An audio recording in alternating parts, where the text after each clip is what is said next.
Subscribe to our YouTube channel and press the bell icon to never miss an update from RAU'S. Hello and welcome to Daily News Simplified, an answer to what, why and how of newspaper analysis from the perspective of UPSC examination. Today we are going to take up Delhi edition of The Hindu newspaper dated 3rd of June 2020. The articles which we are going to cover today are displayed on the screen. Let's now begin the discussion. We are very proud to announce RAU'S Hybrid online program to prepare for Civil Services Examination 2021. The program is designed in such a manner that it will ensure same quality content at your home as we deliver here at our campuses. It also gives you the flexibility to join our campuses as and when you are ready to join the physical class program at our learning centers. Our GSI Hybrid course has been designed to provide 360-degree guidance. First, our teaching covers everything from basics to advanced, and given the dynamic nature of the exam, we focus on both static as well as current affairs. Second, we focus a lot on discussions and doubt solving to be able to impart real understanding of issues important for the exam, and so we promote group discussions and make expert doubt solving available to you at all times. Third, testing is another key requirement to crack the exam. The course gives you ample practice through class tests and UPSC level test series. And finally, just before the prelims and mains exams, we help you revise everything important through our highly targeted revision modules. If you want more information, you can log on to our website and download the GSI Hybrid brochure. The description of the video has the link for that as well. You can also get in touch with us using your preferred way. All the necessary details are given in the brochure, so please refer to that. From the entire team of RAU'S, we wish you all the very best and we will be happier to partner with you in your journey of success. So the first news which we are going to take up today appears on page number 9. Remdesivir cleared for emergency use. Antiviral drug Remdesivir has been cleared for treatment of COVID-19 patients under emergency use. And this was stated by Union Health Ministry yesterday. So in this context, it becomes important for us to understand the mechanism through which this drug acts, and especially against the coronavirus. Although this is not a new drug, and it was not discovered to target the COVID-19 virus. But more into that later on. But first, let us understand how Remdesivir acts upon the virus. And for that, obviously, we need to understand how virus itself enters the body and replicates. But first and foremost, it needs to be cleared at outset that Remdesivir is not a vaccine, and so it cannot prevent an infection. Instead, it works by attacking the virus once it is already spreading inside the body. So let us first understand how a virus interacts with the cells of our body. Now the first stage obviously is the entrance of a virus into a cell, because unless and until a virus enters a cell, it cannot replicate itself. Because virus need the cell's protein making machinery to multiply. So they first need to gain entry into a healthy cell. And as you might know, that coronavirus or COVID-19 have a special set of proteins known as spiky proteins that allow them to bind with the cells. So as you can see in the animation that the spike protein helps the virus to latch on to human cell. Then after it latches on to the cell, the virus fuses with the cell and once inside releases a strand of RNA. Now RNA or ribonucleic acid is like a blueprint, which is basically a set of genetic code that has instruction to make exact copies of the same virus. So as you can see in the animation, the virus has already released the yellow or orangish color RNA into the cell. Now the reason why the virus has entered into the cell is that it wants to create more of its copies. And in that process, it is held by ribosomes, which are tiny particles in the host cell, which have this special capability to read genetic material. And as you can see in the animation, as the virus's RNA passes through the ribosome produces exact viral proteins which the virus wants this to produce. Now these production of viral proteins is much needed because they are the essential ingredients of viral RNA as well as other parts of the viruses like the outer spike protein itself, which in the first place helped the virus to enter into the cell. The proteins are also needed to make the outer membrane of the virus as well. So as you can see in the animation, as soon as the viral RNA interact with the ribosome, not only it is producing the RNA copy, but it is also producing the viral proteins. So the component in orange color will form the genetic material of the virus, whereas the component in the red color which is being produced will form the spike protein. And this you can see will lead to the formation or assembly of a new virus inside the host cell. And thousands and millions of more such viruses are produced inside the healthy host cells. When fully assembled, the virus can now exit the cell to seek other healthy cells and start the process again. And this goes on and on unless and until the body develops immunity against the virus. Now the question arises, how does remdesivir helps in cases of COVID-19 infections? Well, it is not difficult to think that it stops this process of replication somewhere in between. And that is, as you can see in the animation, Remdesivir mimics a part of viral RNA itself, and during the copying process, it inserts itself into RNA strand. So as you can see in the animation, the black color circles are remdesivir and they have comfortably placed themselves in the RNA copies which are being produced. And remember that these copies are going to form the RNA of the new virus which is being produced inside the host cell. When attached, the drug prevents any further copying, leaving the RNA strand incomplete and unable to produce critical virus parts. Now as you can see that the process of replication of virus has been hampered by the drug because the entire replication process was slowed down. This one black circle, which is the remdesivir molecule, has prevented the formation of a complete virus. And hence the entire replication process slows down because the remdesivir has placed itself in almost all the viral RNAs, and defective viruses with partial RNA cannot replicate in other cells because to replicate they need the whole genetic material. But as you can see, instead of all the circles being orange color, there is one circle with black color, and this has stopped the entire process. So this is how remdesivir works. So finally we have compiled everything in a single page so that you can take a screenshot of it. Remdesivir, as we have stated, is not a new drug, but rather it was initially developed to treat hepatitis C and respiratory syncytial virus. Now it was also one of the most probable drugs for the treatment of Ebola as well as the SARS and MERS, two other coronaviruses that infect humans much like the way COVID does. Although it never made it to the approval stage for those uses, people all across the world are desperate for options to mitigate the COVID-19 pandemic, and they are looking towards older drug so that it can be repurposed against COVID-19, and hence they started the trial for remdesivir. And it is great to know that in the instance of COVID-19, this miracle drug has reached the regulatory approval stage, becoming one of the most promising therapies against COVID-19 till date. And as you know that as far as the actions are concerned, as soon as the virus enters the cells after its protein known as spike latches on to the cell's outer membrane, then virus releases the genetic code which is then held by the ribosome for the replication process for the formation of proteins which form the genetic code as well as the other proteins. And utilizing these various proteins, a new virus is assembled. Now what remdesivir does is that it interferes with the replication process over here by getting itself inserted into the RNA so that the final copies of the viral RNA which are being made are rendered useless and defective, and hence the process of replication stops then and there. Let's now move on to the next news. Now this next article appears on page number 15. Electronics incentive schemes launched.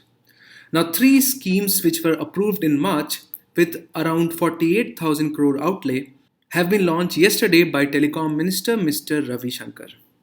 Now, understanding the details of electronics industry is crucial to understanding the economic development of our country. and not just economics, but also the technological development. Because whatever advancements you are seeing across the world in past 1 or 2 decades have been mainly in the sectors related to electronics, information and communication technology.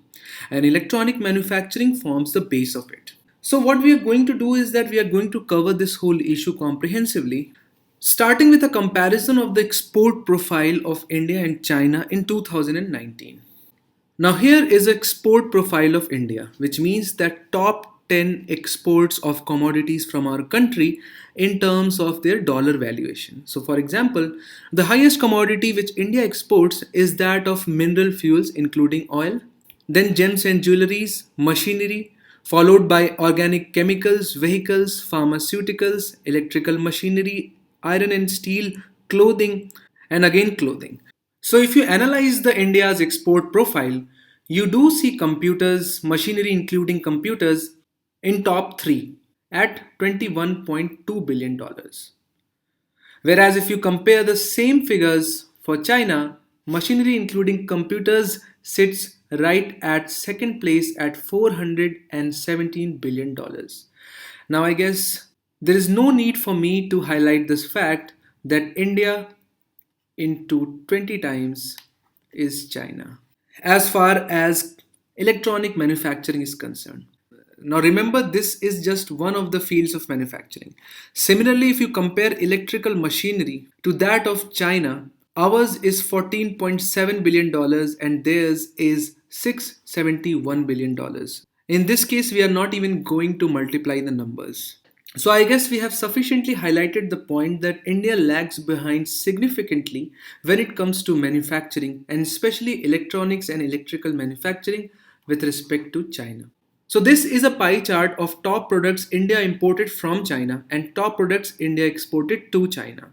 And as you can see in the pie chart, the highest share, which is around 48.2%, is formulated by product code name as 8517. And if you scroll down, you can see that that is denoted by telephone sets and other electronic equipments. So you can see that whatever we import from China, around 50% of that is electronic equipments. Whereas if you see India's exports to China, around 47% forms miscellaneous, which means that they cannot be necessarily categorized into a category. But if you look at a particular category, that is formulated by cotton yarn, which means raw material. So what India is exporting to China is a raw material, but what China is sending to India is absolute finished products with high level technology, which means that a lot of work needs to be done in the field of electronics manufacturing. Otherwise, we will be perpetually dependent on China. If we talk about why to invest in electronics manufacturing, the first obvious answer is that we are incurring extremely high import bills and hence a high trade deficit with respect to China, and we need to fill in that gap. Apart from that, having a solid base in electronics manufacturing will help us in getting much needed foreign exchange reserves and will drastically enhance India's export potential. Now, the multiplier effect of electronics industry is not hidden from anyone. Not only electronics manufacturing leads to massive job creation, but it is also a bedrock for further manufacturing and services sector. Now think about it. Manufacturing does not always involve mobile manufacturing. It also means chip development. And whatever dreams we might have for fourth industrial revolution, internet of things and various other emerging technologies, it will not be possible without a sound indigenous background in electronic manufacturing. Apart from that, security concerns also cannot be ignored, because if you have heard the recent case of UAV and its 5G equipments, one of the most important concerns raised across the world was that of security related issues with that particular equipment. So the significance of electronic manufacturing is not hidden from anyone. We need to explore that why India has not been able to do what China has done so far. Now, these are the ubiquitous challenges found all across the country, especially with respect to manufacturing sector. And if you remember these challenges, they can be applied to any manufacturing sector as far as we are talking about India. because these are the common sets of problems faced by the manufacturing sector in India. Now, starting with lack of adequate infrastructure, which we obviously do not have, and especially if we compare our infrastructure starting from road infrastructure and ending at common facility centers across the country, we don't have them. Then, obviously, the cost of finance to start a new business is extremely high in India as compared to China and various other countries. And hence, it becomes extremely difficult for entrepreneurs to set up a business, especially if they talk about taking a loan. Then our limited capabilities in research and development is not hidden from anyone. Now, this is particularly problematic in case of chip designing because a lot of innovation goes behind in the development of new chips and their designing. But so far, the manufacturing sector in India has been focused towards assembly plant. So, whatever manufacturing of electronics in India we have, it's mostly focused towards getting various parts from across the world and especially China and trying to integrate all of those components or assemble them into one unit in the country. And hence, we are always far behind in the list of new and breakthrough products. The lack of skills as far as manufacturing is concerned has been a perpetual problem, but it gets magnified when it comes to skills related to electronics sector. Then manufacturing of electronic component is a power guzzler and inadequate supply of power is a problem in India. And finally, since the electronic manufacturing is a new thing in India, the supply chain and logistics specializing in electronics manufacturing and handling of electronics is at a very nascent stage. So all these challenges have worked together to ensure that manufacturing related to electronic sector remains low in the country, requiring the government to take steps. And the government has already taken a lot of steps which have started to bear fruit.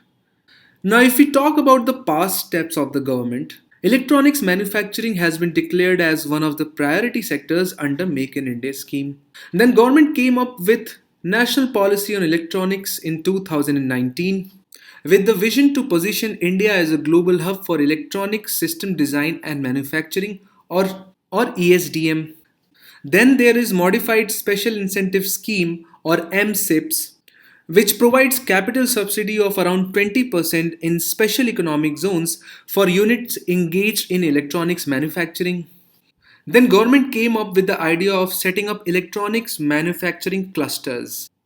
And the focus of this scheme would be to develop a basic infrastructure and amenities and other common facilities for electronic sector. So in this case, the idea is to upgrade the common basic infrastructure in the areas where a lot of electronic manufacturing units exist. Because a lot of facilities, if provided, can be used by all of them. If you've heard about mega food parks, the concept is quite similar to that. Once you develop a common facilities in an area where a lot of manufacturing industries exist, and this is provided in such a way that they can book a time and can avail these facilities. So this will obviate any need of further investments from these units separately. And finally, government came up with Electronic Development Fund, which is fund of funds, which will invest in daughter funds that invest in equity of companies developing new technologies in the area of electronics. So that is like a way of assurance from the part of the government that if you are investing in electronic sector, we are going to invest in you. And then finally, yesterday, the government has come up with three new schemes, although they were announced earlier, but they have been operationalized yesterday. And they are Production Linked Incentive Scheme, Scheme for Promotion of Manufacturing of Electronic Components and Semiconductors, or short formed into SPECS, and finally Modified Electronics Manufacturing Clusters, which we have discussed. But this is 2.0. Now, Production Linked Incentive Scheme for Large Scale Electronics Manufacturing or PLI will extend an incentive of 4 to 6% on incremental sales of goods manufactured in India and covered under target segments. So let me simplify it for you. So for example, mobile manufacturing is one of the target areas, and say a company A in 2019 has manufactured mobile phones worth rupees 400 crore. Let's say after 3 years in 2022, it manufactures 1000 crore worth of mobile phones. Then the incremental change is that of around 600 crores. And 4 to 6% of this 600 crore shall be reimbursed to the A by the government. Now, so far, the government has not declared what kind of reimbursement will be done by the government. Similarly, if we talk about specs, this scheme will provide financial incentive of 25% on capital expenditure for the identified list of electronic goods. So the government has come up with a list, and if you are opening a new unit, then the 25% of the expenditure incurred by you on capital, which means on buying new machinery and setting up a factory, shall be reimbursed by the government. The only condition is that that should be a new unit and it should be in the designated area. For example, manufacturing of electronic components, semiconductor, chip manufacturing, and etc. There is a long list. And then finally, modified electronics manufacturing clusters 2.0. We have already discussed 1.0.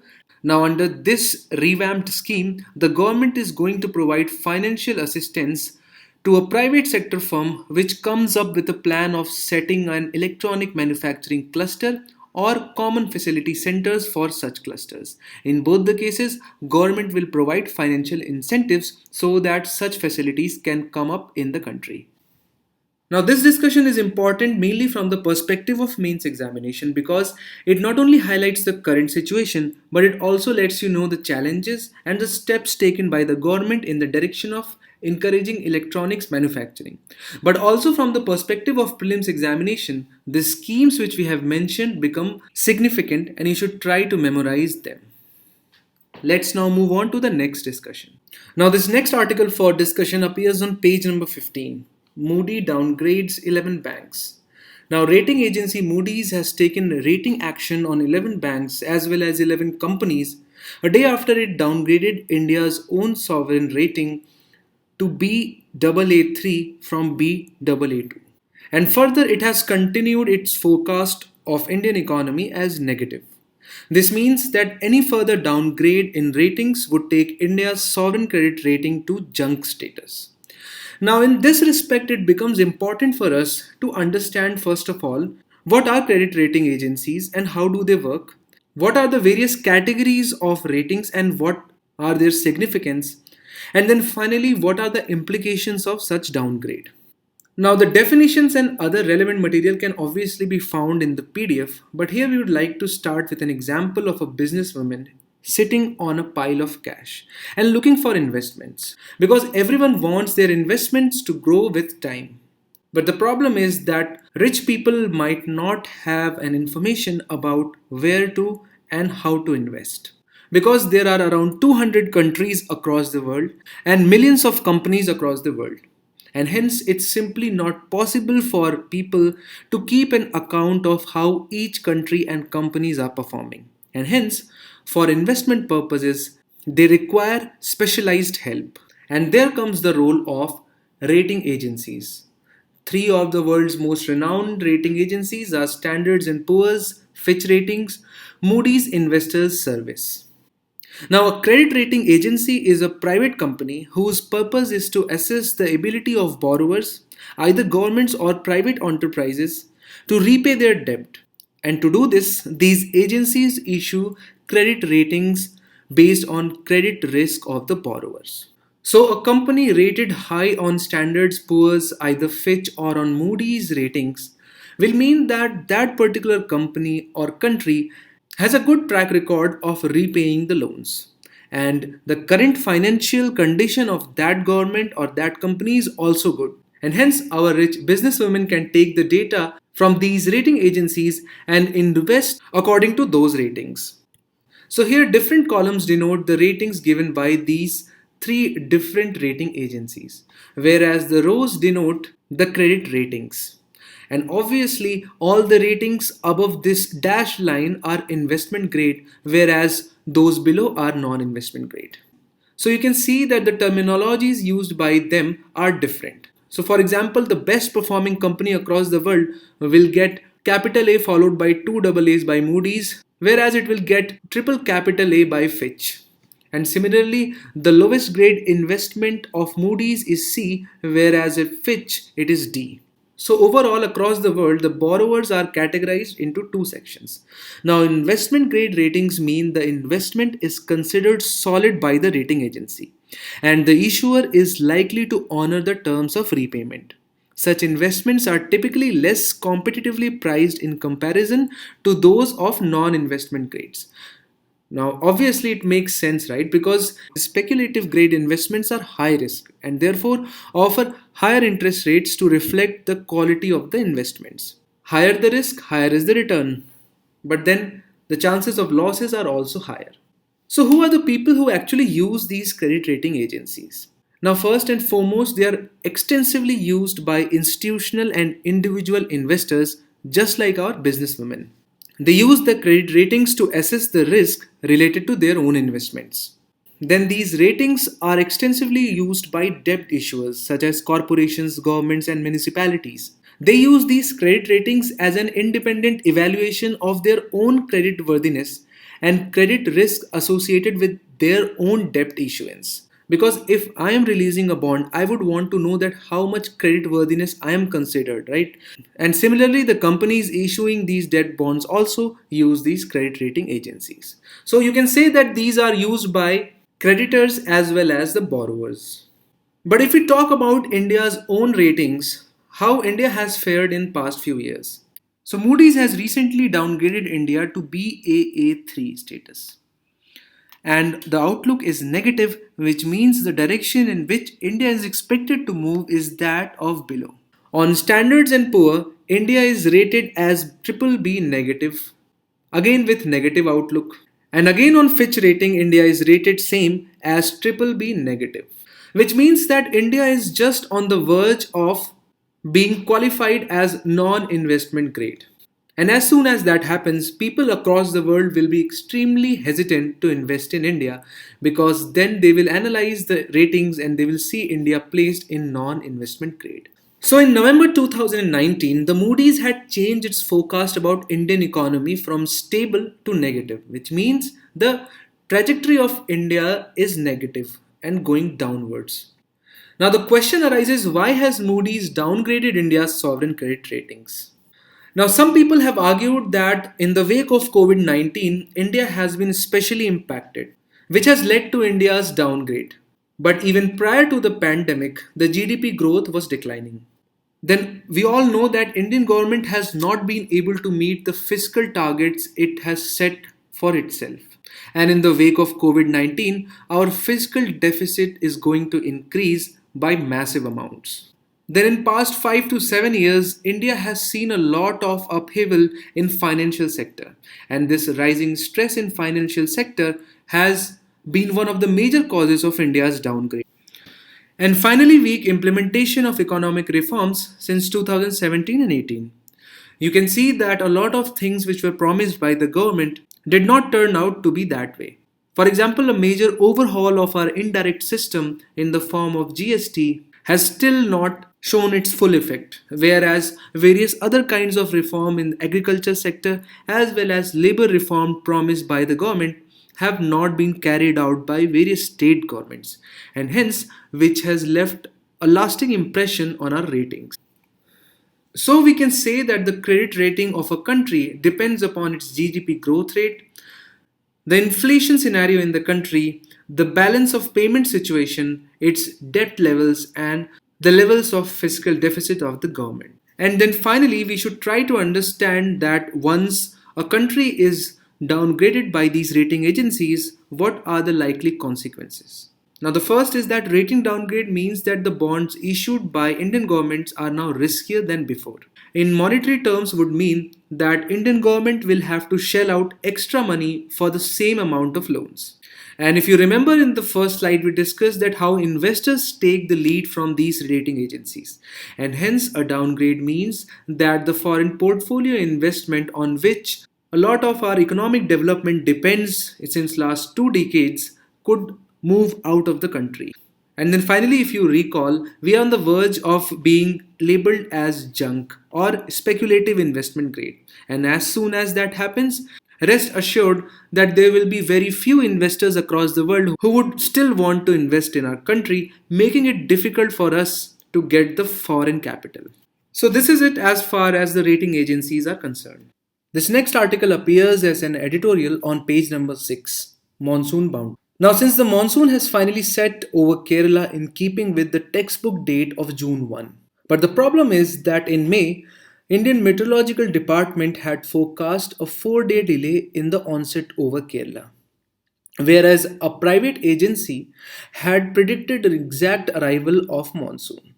So, in this regard, it becomes important for us from the perspective of prelims examination to know that what is the criteria for IMD to declare the onset of monsoon.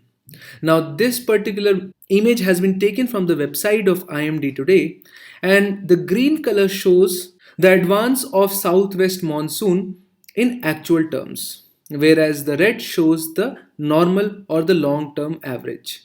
Now, if you see that the monsoon on 1st and 3rd of June has already impacted most regions of the Kerala, and hence it has arrived in India. IMD requires two conditions to be satisfied simultaneously for the declaration of onset of monsoon. Now, one of them deals with the rainfall. If 8 of the 14 designated meteorological stations in Kerala and Karnataka register 2.5 millimeters of rainfall for 2 consecutive days, then one of the conditions is said to be satisfied.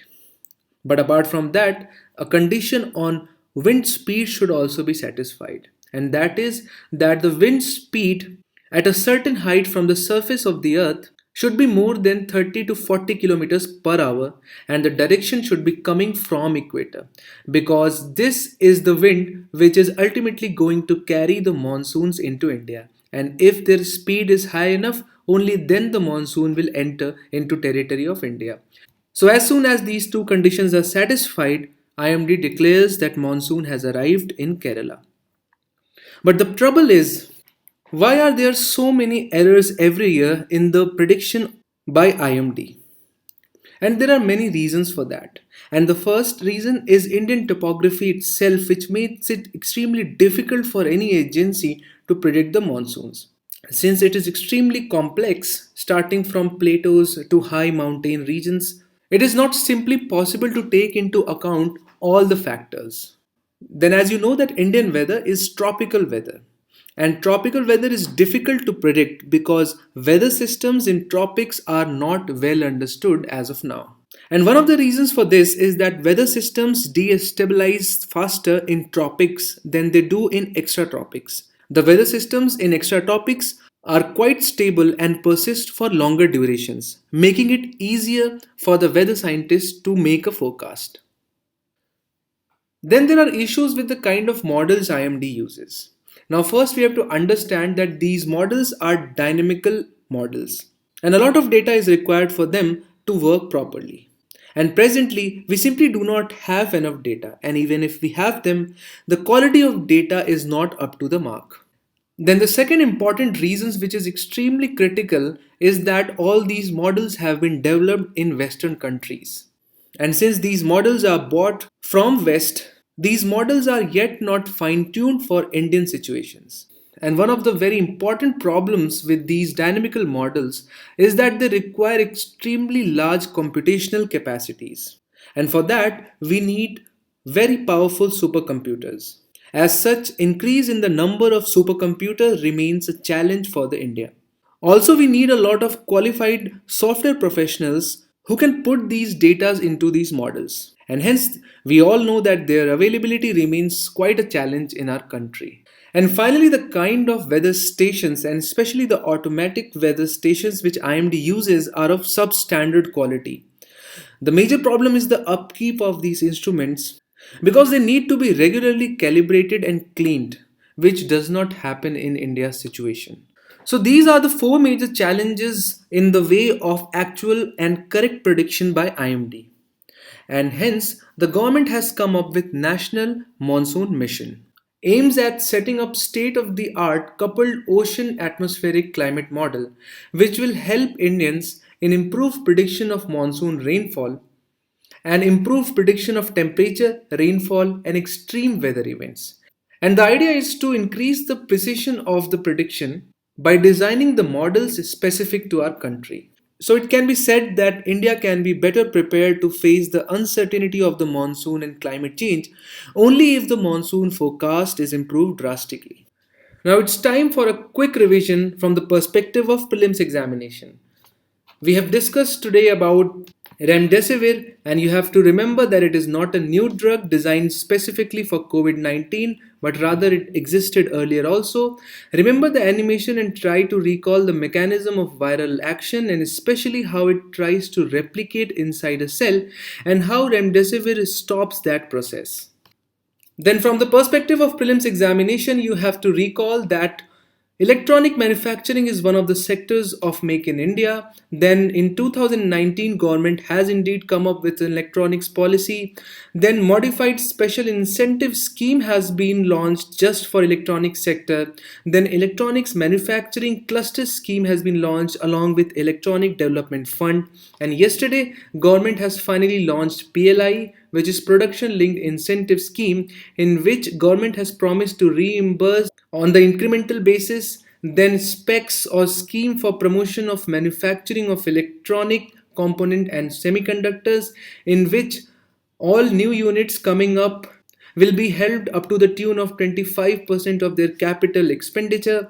Then modified electronic manufacturing cluster 2.0 has been launched, in which the government is going to provide financial assistance for setting up central facility centers as well as electronics manufacturing clusters.